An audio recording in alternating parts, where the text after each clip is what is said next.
If you are having suicidal thoughts and you're wanting or planning to act on those thoughts, please call or text 988 or chat on 988lifeline.org. Podcast is Powerfully Navigating Suicidal Thoughts.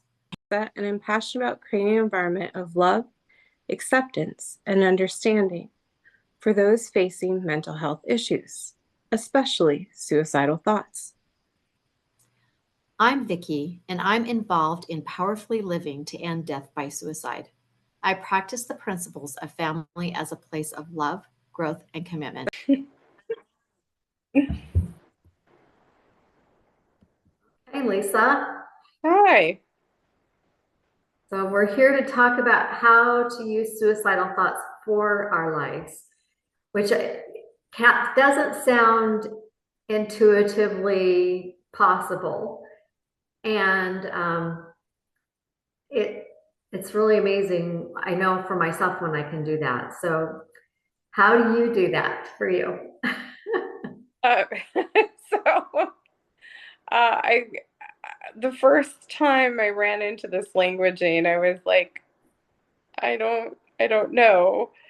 And for me, when I'm having suicidal thoughts, um, what I generally start with is understanding the temporary nature of them. Like the strength of them does not mean that they're permanent.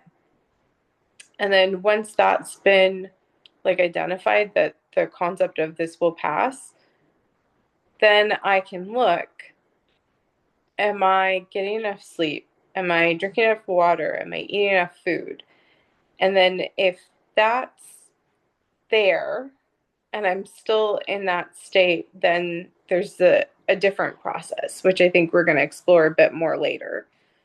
And I'm happy to do that in a bit after hearing, how do you use suicidal thoughts for your life? Or, yeah. Yeah. So, I first of all notice that I'm having them because sometimes I'll do disconnecting behaviors that keep me distracted from the thoughts because sometimes they can get pretty loud and incessant. And then I recognize there's usually, when you say there's a physical aspect to it of why it's happening, but there's usually an also underlying um, breakdown in how my life is occurring for me with what's important in my life. So relationships to me are very important. And usually there's a breakdown in relationships, and I um, I don't see a way past the breakdown. It just seems all encompassing, which has a lot to do with my upbringing. So, yeah, I, I have to say this. I used to call my mom the Queen of Hearts because it was like off with your head, you're out of my life if you didn't do things as she wanted them done. And so, for me, if relationships important and that happens, that's a huge breakdown for me. And at the same time, I had to learn to stand my ground and not give up what was important to me in order to have a relationship with her. So that was a groundbreaking thing for me to be able to get through. And it was quite challenging.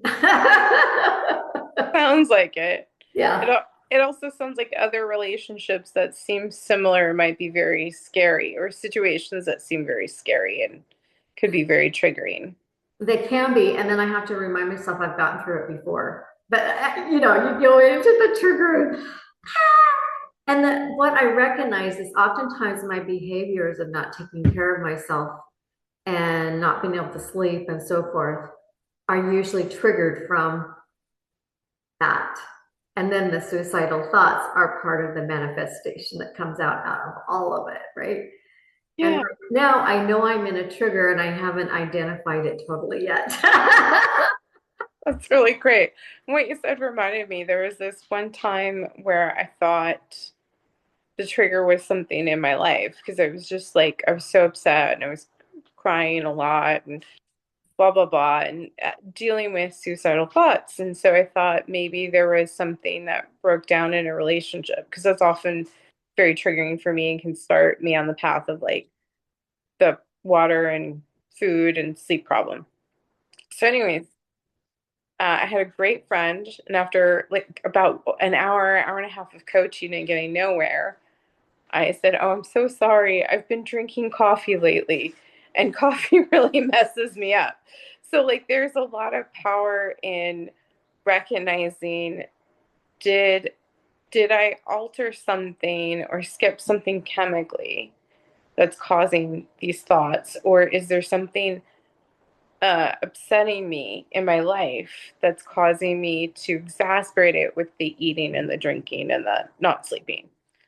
So it's really great what you said, because it kind of, I don't, for me, it encompasses that kind of switch that can happen. Yeah.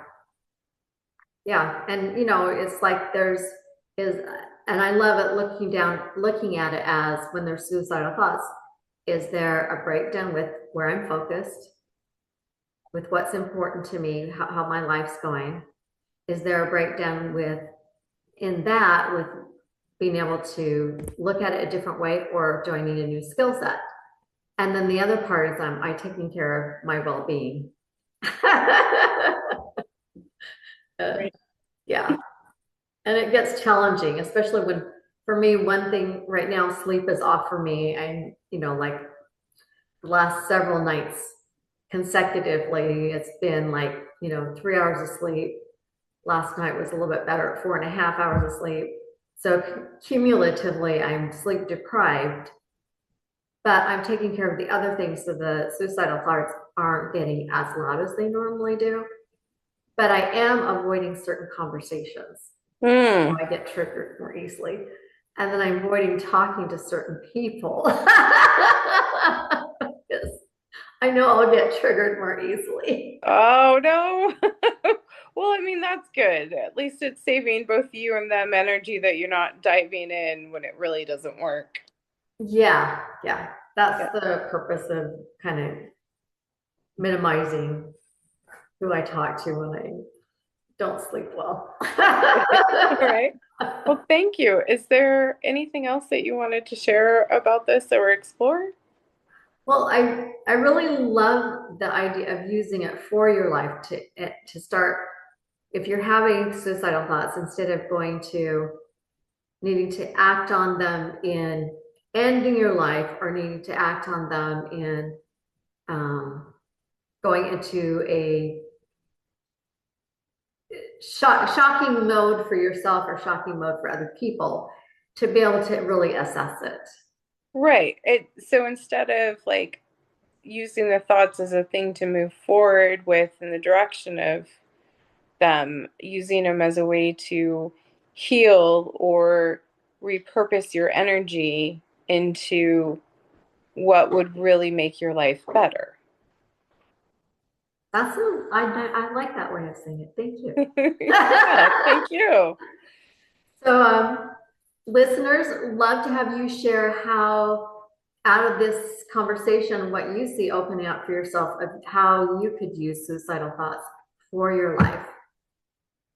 Yeah, and just comment below. Thanks. Thank you.